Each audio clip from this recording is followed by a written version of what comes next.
Ahora sí. Entonces recapitulamos un poco, estábamos en las aplicaciones de la derivada ya, ¿cierto?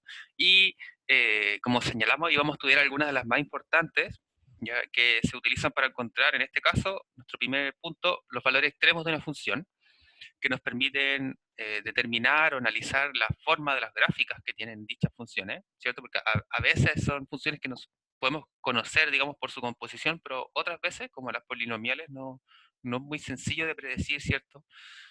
Cuando corta a cuál eje y cosas por el estilo.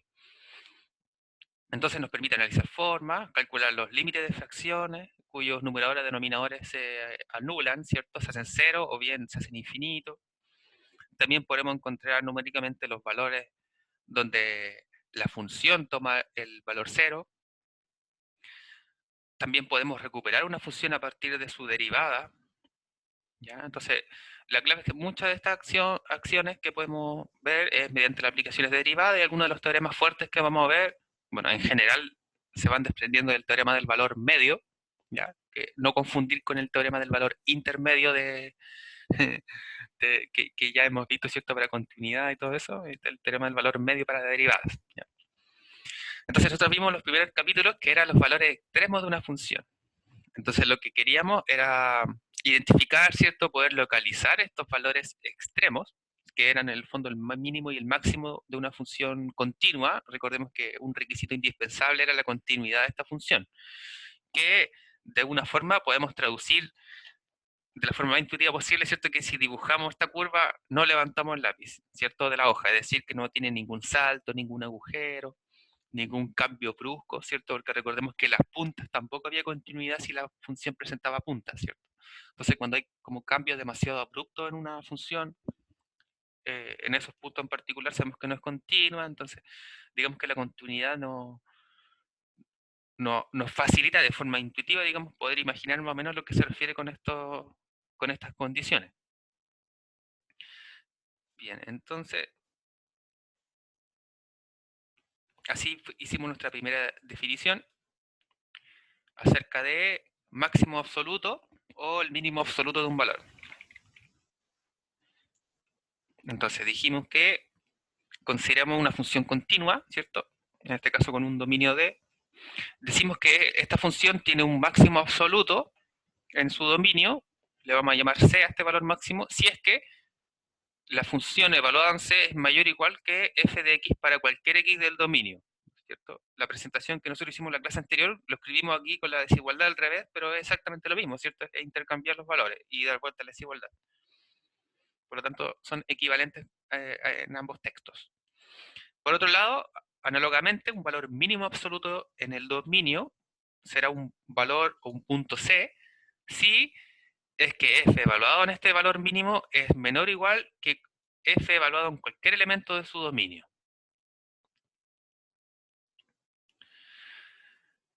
Entonces los valores máximo y mínimo, ¿cierto? Se pueden llamar valores extremos, justamente en base, digamos, a esta presentación. Entonces, por ejemplo, aquí vamos a considerar esta función. Ya, entonces notemos aquí en este gráfico que se muestra, tenemos dos funciones a la vez. En gris, la función coseno de x en este intervalo cerrado entre menos pi medio y pi medio.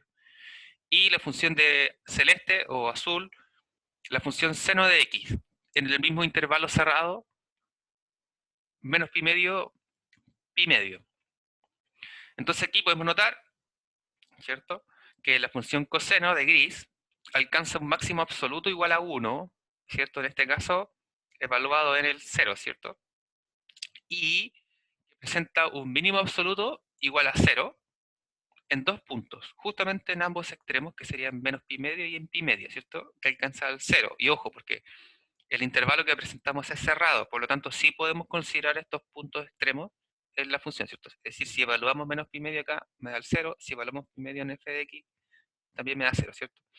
Entonces, como una pregunta de la clase anterior, ¿pueden haber dos valores extremos? Sí, ¿cierto? Y más de uno, como vimos en estas funciones. En este caso, en este intervalo cerrado, notamos que el valor mínimo absoluto de la función coseno es 0, y es dos veces, ¿cierto? Presenta exactamente el mismo valor. En la clase anterior, de hecho, habíamos notado que toda la función coseno, de hecho, si la consideramos en todo su dominio, vamos a notar que el máximo absoluto es 1 infinitas veces, ¿cierto? Porque notábamos que todos los múltiplos de 2pi siempre alcanza el valor 1, que es el valor máximo. Entonces tiene infinitos valores máximos, a pesar de que son todos el mismo, ¿ya? Entonces ahí la pregunta era otra después, acerca de que pueden haber dos valores máximos absolutos, y claramente la respuesta es no. Sí que son distintos, ¿cierto? Es decir, si van a haber más de un valor absoluto, tanto máximo como mínimo, es porque deben ser iguales. De lo contrario, solo es uno, tanto máximo como mínimo, absoluto. Ya, recordemos que había otra definición posterior que era local, y que si nosotros vamos, digamos, acortando nuestro intervalo, podemos encontrar muchos máximos locales, ¿cierto? Pero solo un absoluto que, digamos, sería el máximo, el mayor de los máximos, por denominarlo de alguna manera. En el mismo intervalo podemos notar entonces de celeste la función seno de x, ¿sí? Y que en este caso alcanza su máximo valor también igual a 1, ¿cierto? Es decir, su imagen es 1, si lo evaluamos en pi medio. Y el mínimo valor, al evaluarlo en menos pi medio, nos da menos 1. Es decir, esta función corresponde a tener un máximo valor y un mínimo valor. Absoluto. También recordemos que de otra manera se podía denominar como extremos globales, ¿cierto? En algunos otros textos se podía considerar. Es decir, absoluto y global como sinónimos de esta terminología.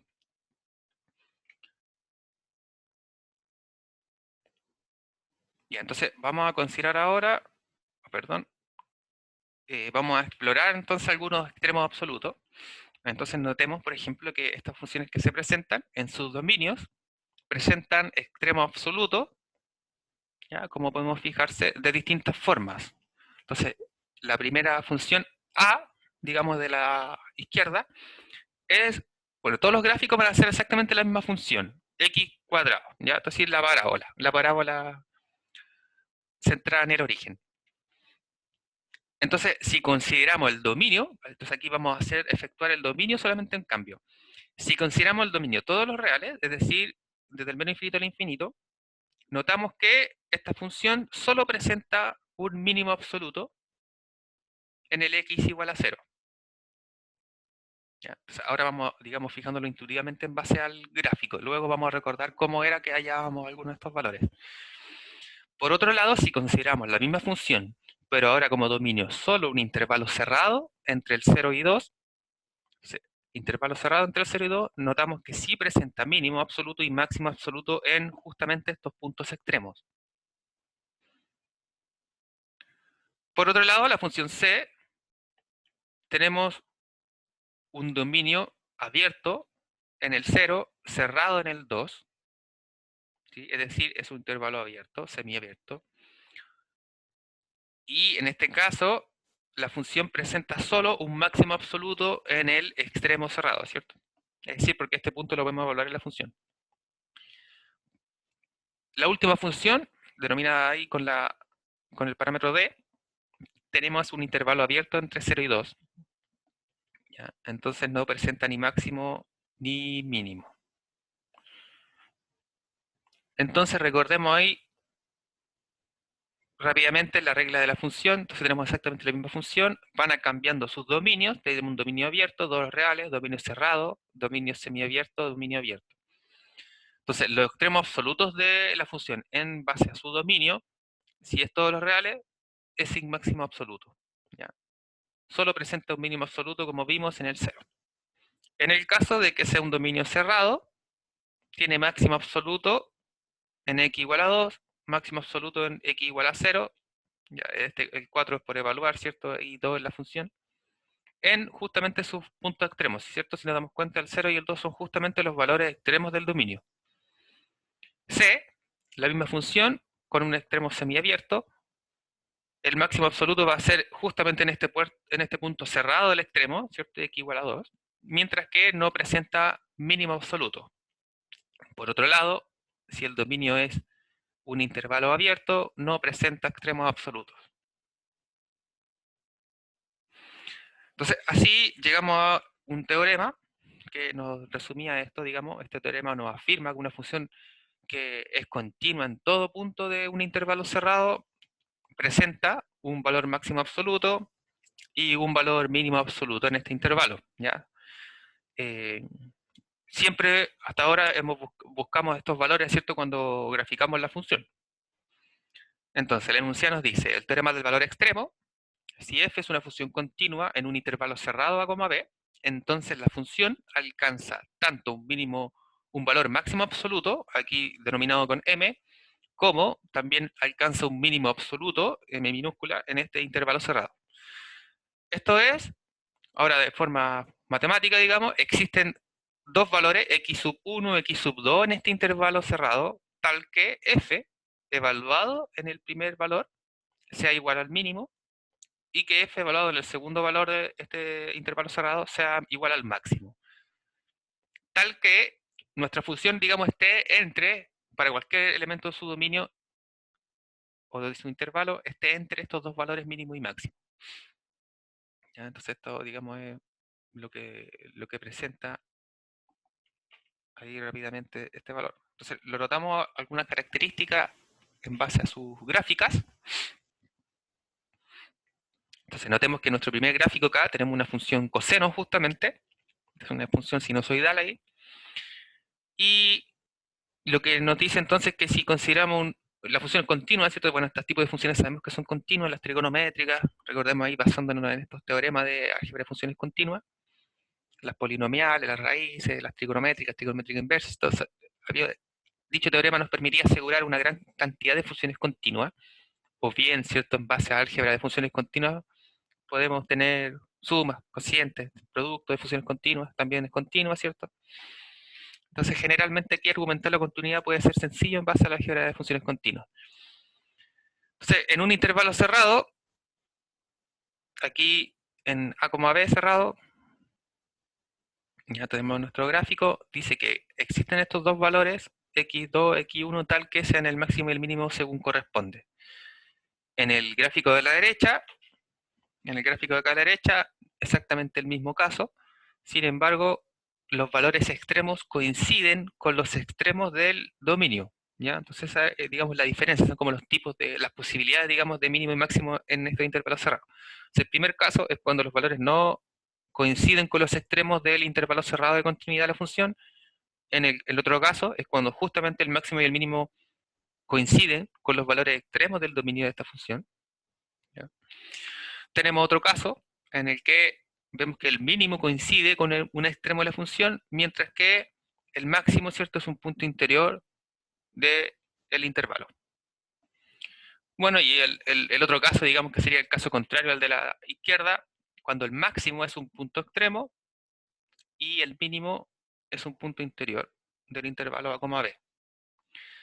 Entonces, solo estas definiciones, ¿cierto? Digamos, estos gráficos nos permiten más o menos entender dónde tenemos que empezar a buscar los valores extremos, porque recordemos que en la clase del otro día, la observación principal que hicimos era que este teorema del valor extremo nos asegura la existencia de al menos un valor máximo y un valor absoluto, un mínimo, digamos, dentro de este intervalo cerrado. No nos decía cómo hallarlo, ¿cierto? Y esa era, digamos, una de las tareas fundamentales que basamos, digamos, en base al teorema de Fermat. Sin embargo, estos gráficos que acabamos de ver acá nos dan una idea de dónde deberíamos comenzar a buscar nuestros valores extremos. Entonces notamos que muchas veces coincide con los extremos del intervalo, ¿ya? Entonces ahí los extremos del intervalo, ¿cierto? Hay que considerar que pueden ser los valores mínimo y máximo, o por otro lado, ciertos puntos interiores que alguna causa también deben tener, ¿cierto? Que también analizamos, digamos, la otra clase, dado que el punto máximo, ¿cierto? Aquí, arribita, ¿cierto? Eh, la recta tangente, digamos, en este punto máximo debería ser horizontal. Bueno, vamos a ver eso posteriormente. Entonces, se añadía una segunda definición. Tenemos el máximo local, o bien el mínimo local, es decir, no absoluto esta vez. Una función tiene un valor máximo local en un punto interior de su dominio si para todo x en algún intervalo abierto que contenga c se conserva esta desigualdad. Entonces, ¿cuál era la diferencia? La diferencia es que ya no era en todo el dominio, era solo en un intervalo, ¿cierto?, que contiene a C. El valor mínimo es exactamente lo mismo. Vamos a decir que es un valor mínimo local en un punto interior de su dominio, si es que conserva la misma desigualdad, pero para un intervalo abierto que contenga AC. Podemos extender las definiciones de los extremos locales a los puntos extremos de los intervalos, definiendo que f tiene un valor máximo local o mínimo local en el punto extremo, C. Si la desigualdad apropiada se cumple para todo x en algún intervalo semiabierto en su dominio que contenga C. Los extremos locales también se llaman extremos relativos. Un máximo absoluto también es un máximo local. Y ahí eso es bastante claro. Al ser el más grande valor de todos, ¿cierto? El máximo absoluto, recordemos que es el más grande de la función en todo su dominio. ¿Ya? En cambio, el máximo local era el más grande valor en un intervalo abierto. ¿Ya? Entonces, ¿en cuál intervalo abierto? Bueno, en el que resulte. ¿Cierto? Por lo tanto, una lista de todos los máximos locales van a incluir automáticamente el máximo absoluto, por ser el mayor de los máximos, ¿cierto? Si es que hay alguno. De manera similar, si hacemos una lista con todos los mínimos locales, debe incluir al mínimo absoluto, si es que existe. Entonces aquí, en esta imagen, podemos graficar todos estos casos. Entonces tenemos la curva aquí, azul o de celeste, ¿cierto? Entonces notamos que tenemos el intervalo A, B. Entonces, el mínimo absoluto va a ser el menor valor de la función. Entonces aquí notamos que el menor valor de todos es el que se da en f valor en a, ¿cierto? Estamos considerando A, B, intervalo cerrado. Por otro lado, el E, notemos que hay un mínimo local, ¿cierto? Es decir, aquí si configuramos nuestro intervalo de tal forma, por ejemplo, entre C y D, entre C y D, el mínimo de todos los valores que hay es en el punto E. ¿Ya? Es decir, este es un mínimo local en una vecindad de E, o bien en un intervalo en el que E esté contenido. ¿Ya? Cualquier intervalo en el que E esté contenido, pero que sea lo suficientemente, digamos, grande o pequeño para que continúe siendo el mínimo. Notemos que en el punto C de la función se define un máximo local, nuevamente aquí considerando un intervalo en el cual no esté considerado D, ¿cierto? Porque D claramente es un punto mayor que su imagen, ¿cierto? Que en C. Bueno, en D entonces notamos que existe un máximo absoluto, ¿ya? Es decir, la función no tiene otro, no presenta otro valor mayor, por lo tanto, está claro aquí la definición. Y en el último punto del extremo, en B, es un mínimo local, ¿cierto? Es decir, un mínimo local si consideramos solo el intervalo D, B, por ejemplo. ¿Ya? Solo en este intervalo de acá, considerando cerrado acá en el B, ya tenemos que este es un mínimo local.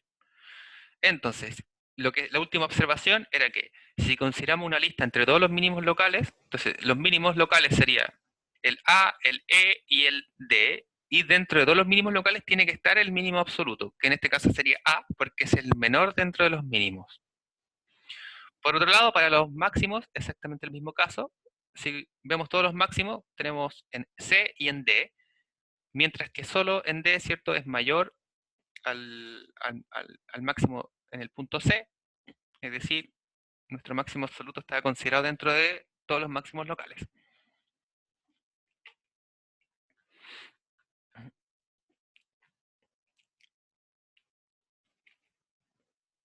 Bien, entonces, determinación de extremos.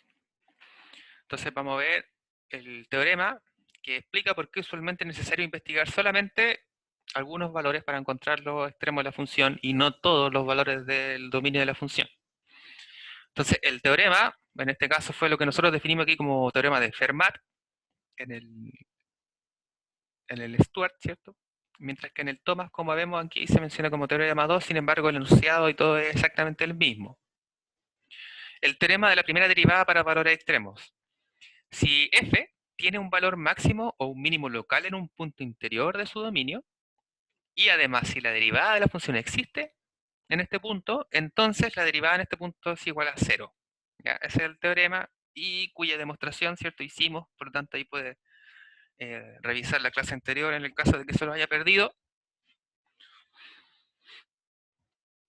Entonces, observamos mediante un dibujo cuál era la motivación, digamos, a esta particularidad.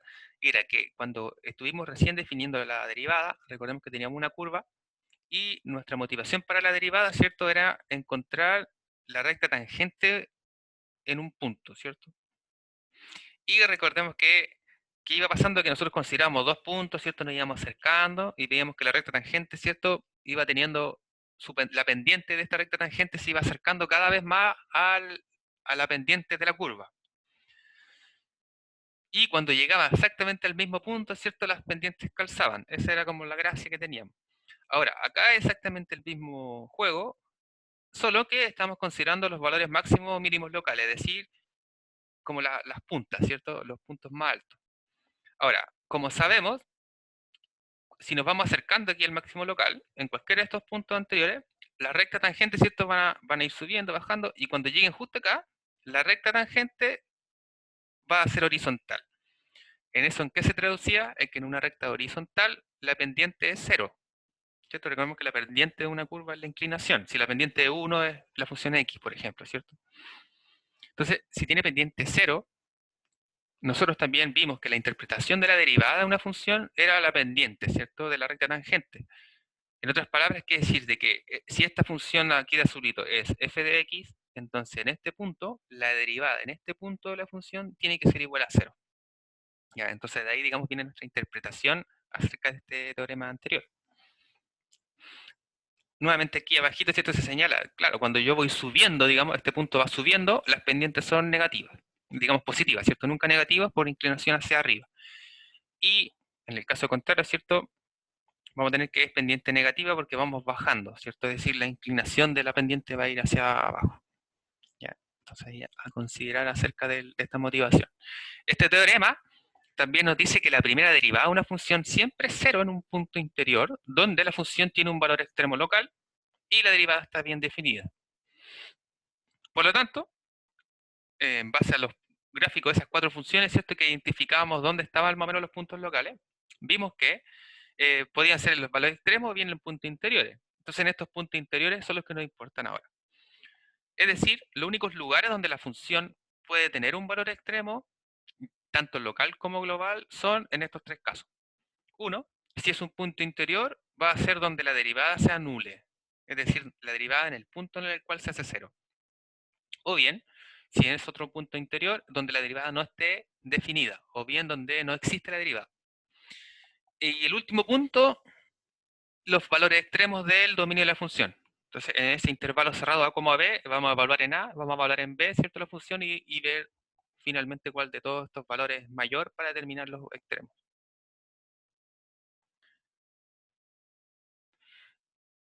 Estos valores, ¿cierto? Recibían un nombre en específico, de todas formas, ¿cierto?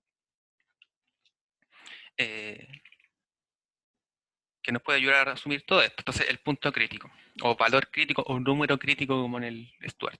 Entonces, un punto interior del dominio de una función donde la derivada se hace cero, o bien donde la derivada no está definida, se denomina punto crítico de la función, o valor o número crítico de la función. En consecuencia, los únicos puntos del dominio donde una función puede tener valores extremos son en los puntos críticos o en los puntos extremos, ¿ya? Entonces, cuando queremos buscar eh, extremos, ¿sí? Es decir, cuando queremos buscar mínimos y máximos, ¿dónde vamos a buscar? Donde la derivada se haga cero, donde la derivada no exista, ¿cierto? Es decir, los puntos críticos, o bien en los extremos del dominio de la función.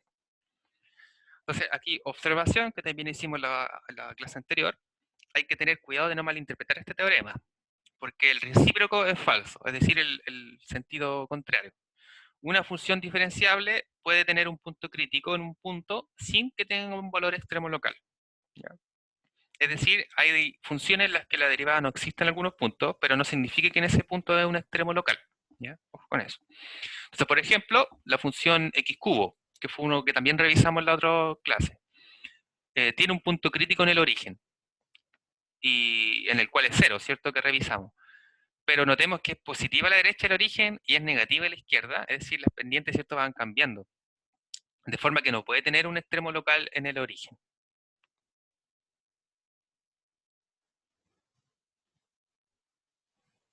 Vale, Nicolás, no hay ningún problema. Después revisan ahí la grabación. Que les vaya muy bien. Casi todos los problemas que involucran valores extremos exige encontrar valores extremos de funciones continuas en intervalos cerrados y finitos. El teorema 1, era el teorema del valor extremo, nos asegura que tales valores existen, como dijimos. Ahora, el teorema de Fermat nos dice que se alcanzan solo los puntos críticos o en los puntos extremos del intervalo. Entonces, con frecuencia podemos simplemente hacer una lista de todos estos puntos y calcular los valores correspondientes de la función para encontrar cuáles son los más grandes y cuáles son los más pequeños y dónde van a estar localizados. Entonces, tenemos una función dada y si queremos encontrar los máximos valores o los mínimos valores, ¿qué es lo que vamos a hacer? Primero, determinar los puntos críticos. Es decir, buscar los valores que la derivada se haga cero, buscar los valores en los que la derivada no existe. Y cuando ya tengamos identificados esos valores, vamos a evaluar, hacer una lista, como dice ahí, de todos esos puntos y evaluar. Entonces, cuando encontremos en qué puntos la derivada se hizo cero, lo evaluamos la función. Cuando vemos los puntos en los que la derivada no existe, evaluamos esa función. Y los valores extremos del dominio de la función, ¿cierto? Que viene el intervalo que viene dado en el ejercicio siempre, también uno va a evaluar esos dos valores extremos de la función. Cuando ya tengamos los resultados todos, las imágenes de esos valores, vamos a poder determinar claramente cuál es el mayor y cuál es el menor de ellos, y así determinar, este es el mayor de todos los valores, entonces este es el máximo absoluto. Este es el mínimo de todo, este es el mínimo absoluto. ¿Bien? Y así localizarlos claramente. Entonces, ejemplo, vamos a desarrollar aquí algunas de lo que hemos visto entonces hasta ahora.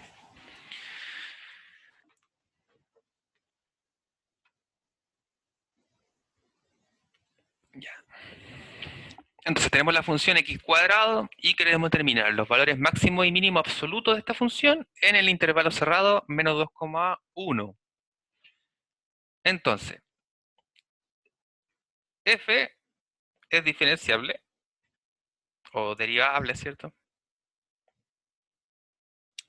En todo su dominio, ¿cierto? ¿Y por qué cosa? Bueno, la función x cuadrado. Entonces no tenemos problema aquí con la función x cuadrado, sabemos que esta función es derivable sin problema en todo su dominio, de forma que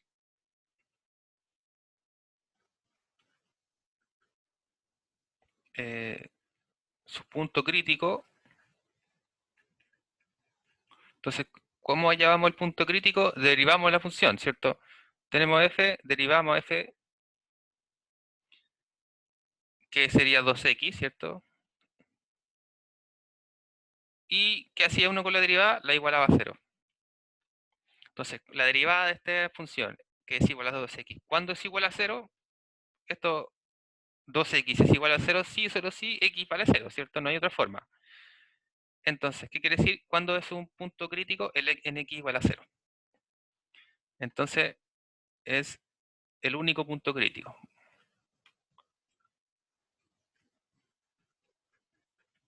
¿Ya? Entonces, si la derivada aquí nos queda un cociente, por ejemplo, ahí cuando hay cocientes generalmente pueden haber dos puntos críticos. El que me haga cero el cociente y el que me indetermine el cociente, es decir, cuando el denominador se haga cero. Entonces, por ejemplo, ahí van a haber dos puntos críticos. En este caso hay solo uno. Entonces, ¿qué es lo que tenemos ahora que hacer? Verificar. Entonces ahora verificando los valores de la función para x igual a 0 y en los extremos, ¿cierto? En los extremos del intervalo. Entonces, ¿qué es lo que consideramos acá? Tenemos f evaluado en el punto crítico, que f de 0. Como es x cuadrado, si evaluamos en 0 me da 0. Luego, los valores extremos que tenemos son menos 2. Si evaluamos la función acá, tenemos menos 2 elevado al cuadrado, ¿cierto? Y esto es 4. Y si evaluamos en el otro extremo, que es 1, tenemos 1 elevado al cuadrado, que es 1, ¿cierto? Bueno, vamos a hacerlo todo ahí. Es decir, encontramos los cuatro valores. Y como ya tenemos los cuatro valores, que en el fondo era la parte ahí que nos decía hacer una lista, ahora podemos identificar. Entonces, el 0 es el mínimo valor absoluto. El 4 es el máximo valor absoluto, max valor absoluto. Y el 1, bueno, no tenemos idea cuál de los dos, ¿cierto? Pero uno supone que va a ser un mínimo.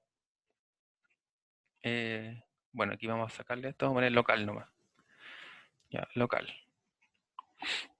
Entonces este tiene que ser un mínimo local, o bien uno no coloca nada simplemente porque siempre aquí nos pedía en realidad los absolutos solamente, ¿cierto? Bien. Y entonces este ejemplo estaba bastante sencillito igual. Vamos a ir ampliando nuestros ejemplos cada vez. Ya, un segundo ejemplo. Vamos a determinar exactamente los valores extremos nuevamente absolutos de la función, pero ahora viene dada de otra forma, ¿cierto? Tenemos g de t igual a 8t menos t a la cuarta, y el intervalo va a ser exactamente el mismo. Bien, entonces nuevamente, funciones polinomiales no hay problema, ¿cierto? Porque son ya conocidas, etcétera. Entonces, pero uno de todas formas debe argumentarlo. Entonces, g es diferenciable. Bueno, en el caso de que uno tenga una función que no sepa que es diferenciable, y no lo puede argumentar, digamos, en base a álgebra y todo eso, ahí ya tiene que empezar a aplicar definición, ¿no? ¿Cierto? Entonces G es diferenciable en todo su dominio. ¿Sí? Entonces luego el valor crítico va a corresponder a la derivada volver en el cero, ¿cierto? Entonces vamos a buscar al tiro. La derivada de esta función sería 8 menos 4t cubo, ¿cierto? Ahí aplicamos directamente la derivada respecto a t. Separamos por la resta, ¿cierto? Y aplicamos aquí en cada una la potencia simplemente. Y luego igualamos a 0, ¿cierto? Igualamos a 0. O lo hacemos después, mejor dicho. Entonces, vemos que 8 menos 4t cubo es igual a 0. Sí, solo sí. Y ahí despejamos, ¿cierto? Si despejamos nos va a quedar... ahora vamos a hacer toma 8 igual a... Entonces vamos a pasar dividiendo el 4. Y vamos a... Nos va a quedar entonces aquí 2, ¿cierto? Y después aplicamos raíz cúbica. Para sacarle el cubo, ¿cierto? A ambos lados.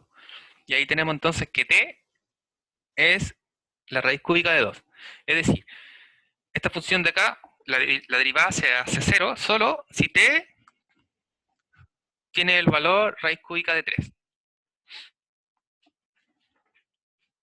Ahora, raíz cúbica de 3, acá, ojo, vamos a ver, ojo, la raíz cúbica de 2, perdón, raíz cúbica de 2 es mayor que 1, ¿cierto? Estricto, porque, bueno, la única forma que fuese menor o igual a 1, ¿no? En este caso, sabemos que la raíz de 2 es al menos 1,12 o algo por el estilo. En este caso, raíz cúbica. ¿Qué nos falta? Evaluar. ¿Dónde vamos a evaluar entonces? En los puntos críticos y en los extremos. Pero, ojo con algo. ¿Qué sucede con el punto crítico? Encontramos un punto crítico, que es la raíz cúbica de 2, que es mayor a 1, por lo tanto, no pertenece al intervalo que nos dieron, ¿cierto? Y es decir, este punto está fuera. Es decir, el punto crítico no está en el intervalo. Entonces, como el punto crítico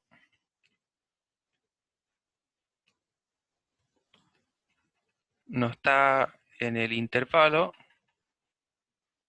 dado, no se considera, ¿cierto? Entonces vamos a evaluar solo los valores extremos. Solo evaluamos los puntos extremos del intervalo. Entonces tenemos G, lo vamos a evaluar en menos 2. Si lo ponemos menos 2 acá, ¿cierto? Vamos a tener 8 menos 4 por menos 2 al cubo.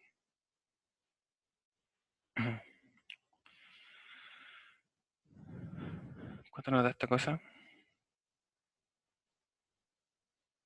Ah, pero me equivoqué, estoy evaluando la derivada, nada que ver, po. Perdona ahí, ¿eh? Hay que evaluar esta cosa en G, ya, no en G'. Acá está G.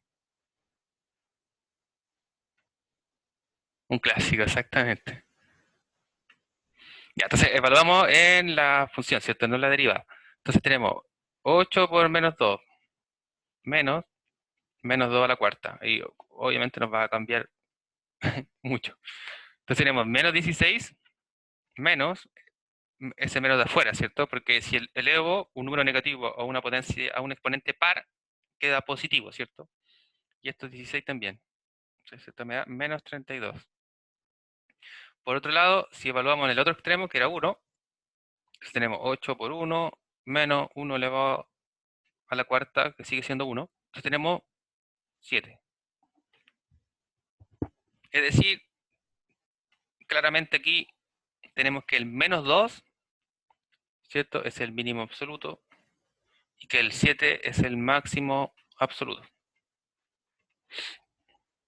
Entonces ahí hemos hallado sin problemas los valores extremos. Muy bien. Entonces voy a borrar esta cosa.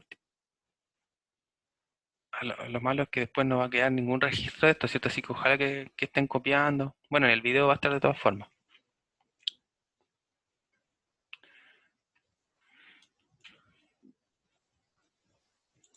Entonces, por ejemplo, acá tenemos el gráfico, ahora que ya conocemos la solución, entonces tenemos el gráfico de esta función y notamos que claramente en los valores extremos de la función es donde corresponden los valores, los puntos extremos de este intervalo. Tenemos en el 1, ¿cierto? Que nos da el 7 como imagen, y tenemos en el menos 2 que nos da el menos 32, que fue justamente los valores que hemos encontrado, ¿ya? A pesar, ¿cierto?, de que como vemos aquí, esta función corta pasa por el origen, ¿cierto? Igual que la función cúbica, y eso no, digamos, no es tan relevante hasta ahora. Ya vamos a ver ahora un ejemplo entonces con raíz cúbica. Entonces vamos a considerar ahora la función, la raíz cúbica de x cuadrado en el intervalo menos 2,3. Entonces nuevamente ya una función que sabemos que es derivable, ¿cierto? Y bla, bla, bla.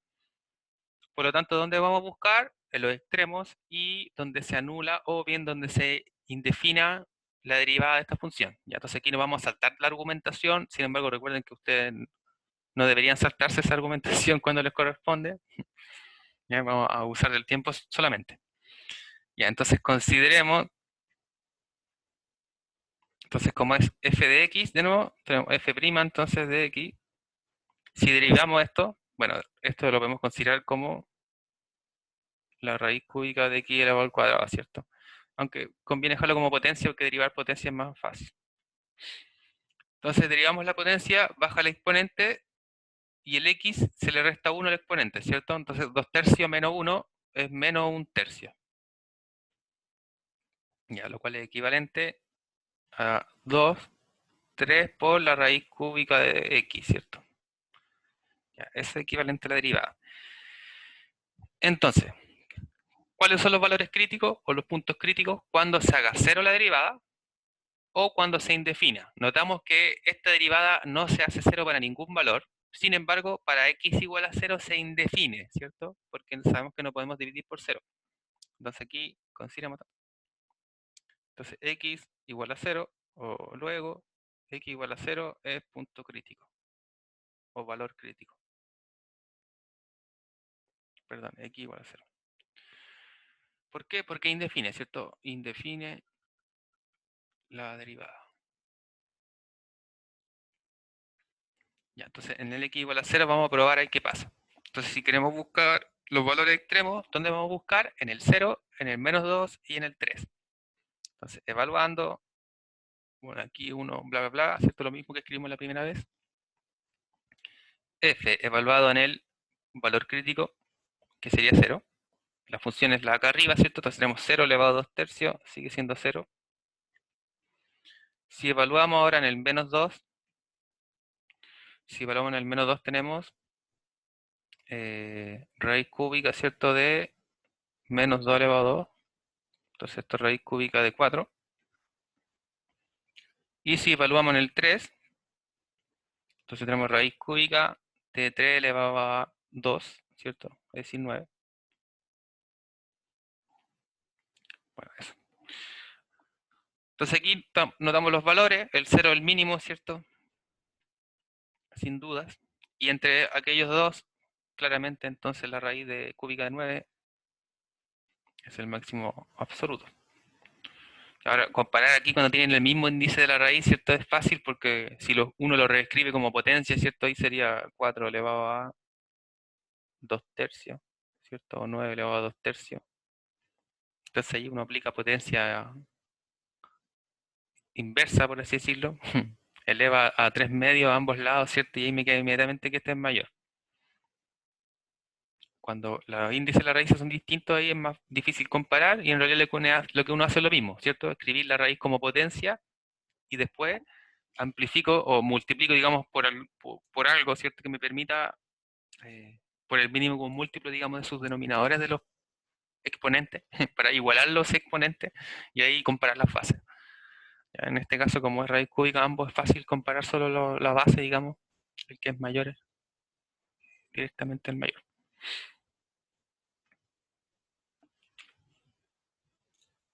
Entonces, nuevamente comparamos con respecto al gráfico para comprobar. Entonces, tenemos nuestro gráfico de esta función. Notamos que el mínimo absoluto que encontramos, tanto como el mínimo local, están en el x0. ¿Ya? El máximo absoluto, tanto como máximo local, están en el extremo del 3, ¿cierto? Que nos dio raíz cúbica de 9. Y el otro máximo local, ¿cierto? Pero no absoluto, estaba evaluado en el primer extremo, que era en el -2. Y en el último espacio, acá queda para hacer un último ejercicio propuesto, un poquito más interesante ya, para aplicar más cosas. Entonces, por ejemplo, esta vamos a llamarle 4. Consideremos entonces ahora la función x elevado a 3 quintos por 4 menos x en el intervalo 1,4. Ya, entonces, ¿cómo se debería resolver? De la misma forma, ¿cierto? Tenemos un producto de dos funciones continuas, perdón, derivables, ¿cierto? Entonces, derivable, ahí no habría ningún problema en esas cosas. Es decir, lo que nos queda ahí es lo de siempre, derivar y ver en qué punto se anula o se indefine, ¿cierto?, la derivada, y luego evaluar en esos puntos. Ya, entonces vamos a hacer inmediatamente ese desarrollo, digamos, para evitar otras cosas. Entonces tenemos f' de x. Si derivamos esto, como tenemos un producto, tenemos que utilizar la regla del producto, ¿cierto? Entonces, mediante la regla del producto, aquí vamos a poner por regla del producto. Entonces, vamos a dejar el primero sin derivar por la derivada del segundo, derivada de 4 es 0, la derivada de menos x menos 1, más, al revés, ¿cierto? El segundo término sin derivar por la derivada del primero, que derivamos baja el exponente, y el x le restamos 1, ¿cierto? Entonces sería menos 2 quintos. Bien, entonces esto lo podemos expresar igual. Tenemos menos x 3 quintos más, y aquí todo esto lo podemos reexpresar entonces como una fracción, ¿cierto? El 5 está abajo, arriba tenemos 4 menos x, hay un 3 también por ahí, y este como exponente negativo va a quedar abajo de la raíz, ¿cierto? X cuadrado raíz quinta. Y eso es. Bueno, podemos aquí continuar porque tenemos expresiones, esta es racional, esta no, entonces mínimo común múltiplo, ¿cierto? Ya, que el mínimo común múltiplo que hay es lo único que tenemos de denominador en realidad, ¿cierto?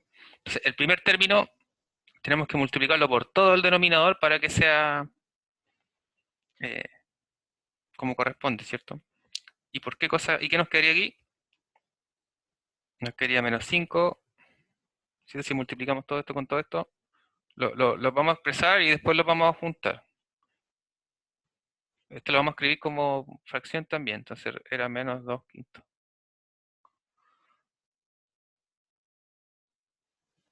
¿Cierto? Sí, era menos 2 quintos. Bueno, a pesar que nosotros lo multiplicamos por solo 2 quintos, no por menos 2 quintos. Ahí sí. ¿Cierto? Porque estamos amplificando por el denominador, entonces no va el negativo, va el positivo en el más, y esta, como ya tiene el denominador, entonces uno repite lo que ya estaba en el numerador nomás, ¿cierto? Ahí no hay problema. Entonces acá vemos que si multiplicamos potencia de igual base, se suman los exponentes, y si sumamos 3 quintos más 2 quintos me da 5 quintos, que es 1, ¿cierto? Es decir, nos va a quedar ahí menos 5x más, y acá tenemos 12 menos 3x, ¿cierto? Y en el denominador sigue igual. Aquí términos semejantes podemos...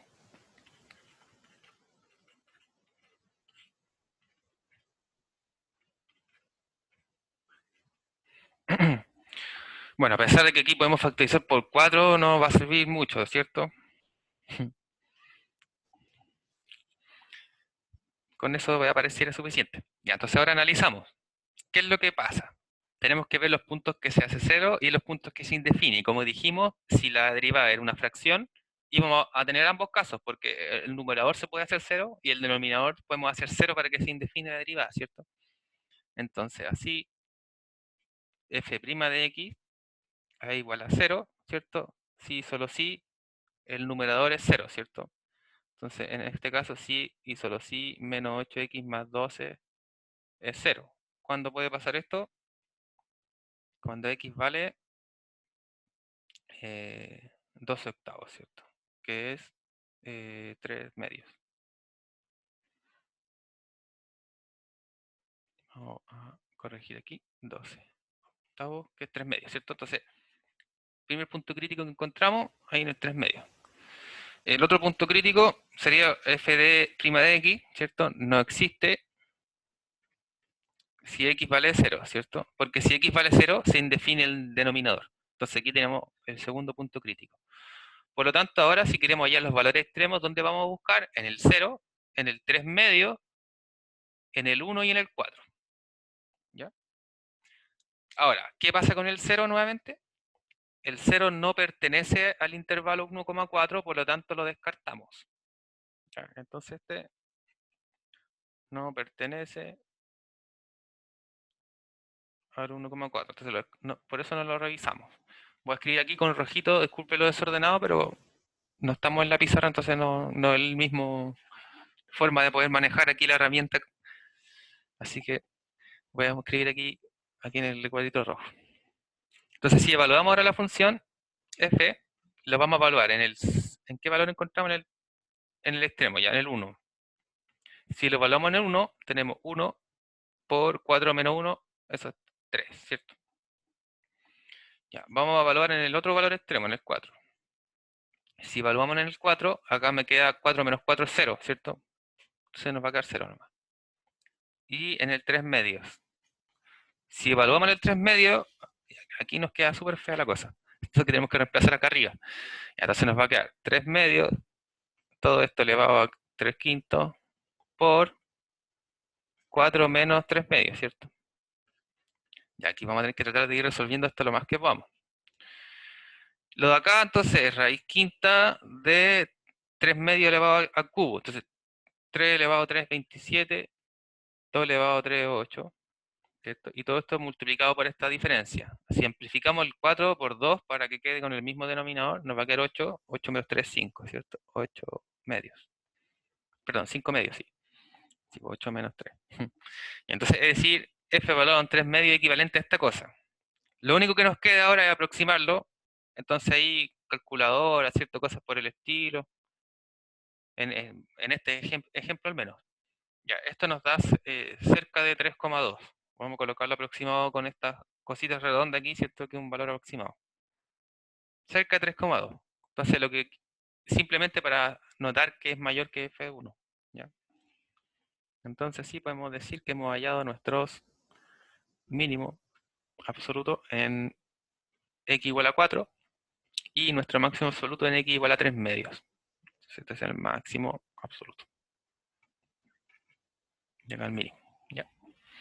Entonces, como dijimos, las aplicaciones de de los valores mínimos o máximos de una función, bueno, hay diferentes, ¿cierto?, modalidades en las cuales se aplican principalmente los problemas de optimización, lo cual es como objetivo encontrar la mejor solución o la más óptima, ¿cierto?, la más eficiente a algún problema dado, como producción de elementos, ¿cierto?, cosas de economía, etcétera. ¿Ya? Que probablemente aplicaciones de cosas vamos a ver después cuando tengamos un poco más de teoremas bajo la manga. Y bien, eso es lo que tenemos para hoy de valores extremos. Entonces ahora ya nos queda valor medio posteriormente y esas cosas. Sin embargo, recordemos, chicos, el anuncio que se había hecho. El lunes es feriado, ¿cierto? No tenemos clases. El viernes queda la prueba 2, ¿cierto? Que recordemos que según calendario era el 1 de julio, nosotros la corrimos para el día viernes 3, para que tengamos el día miércoles para realizar dudas, consultas y ejemplos.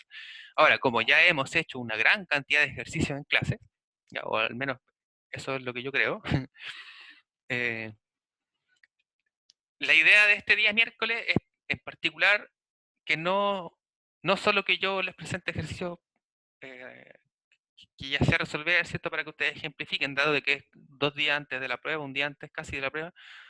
Por lo tanto, ese día vamos a dejarlo de dudas, de consulta, vamos a abrir exactamente con una clase normal. La idea es que ustedes lleguen con algunos problemas que, por ejemplo, le hayan eh, dificultado algún proceso, ya alguna duda en particular de comprender algún concepto, etcétera, ¿ya? Entonces vamos a dejar como dudas de consulta y ejercitación. En el caso de que no hay duda de algo, ahí podemos inventar algún par de ejemplos y todo eso. Bien, entonces vamos a responder algunas consultas ahí que veo en el chat. Bueno, en realidad no hay muchas consultas. Javiera, muy buena pregunta, dice que entra en la prueba. Lo que entra en la prueba es justamente lo que entró en el taller. Ya, recordemos que era como el segundo gran grupo de contenidos de derivadas, que era continuidad, derivada por definición, aplicaciones de derivada. Cuando me refiero a aplicaciones de derivada, quiero hablar de álgebra de derivadas, perdón, o reglas de derivación, ¿cierto? Entonces, en el fondo ahí es determinar la derivada de una función por, por tablas o normas. En el fondo era como por formulario que dijimos, ¿cierto? Y teoremas de continuidad y todas esas cosas. Y derivación implícita. Entonces, ahí dentro de derivación implícita, ¿cierto? Está contenido la derivada de la función inversa, la derivada logarítmica, y todos esos artilugios que también mostramos por ahí, ya que pueden ser de gran utilidad de vez en cuando. Bueno, la otra era aplicar el logaritmo y exponencial a la vez, ¿cierto? Que fueron los últimos ejemplos que vimos en esa clase de repaso de contenido. Entonces, que yo les mandé y porque les recomendaba que vieran completa la clase de repaso, porque estaba más o menos bien organizado y mostrando más o menos detalladamente, digamos, justamente los contenidos de esta segunda prueba, tanto como del taller. ¿Ya? Así que ahí, digamos, una buena forma de introducirse bien a qué es lo que va a entrar propiamente tal. Sobre todo que hay ejemplos al final de derivación logarítmica exponencial que deberían ver.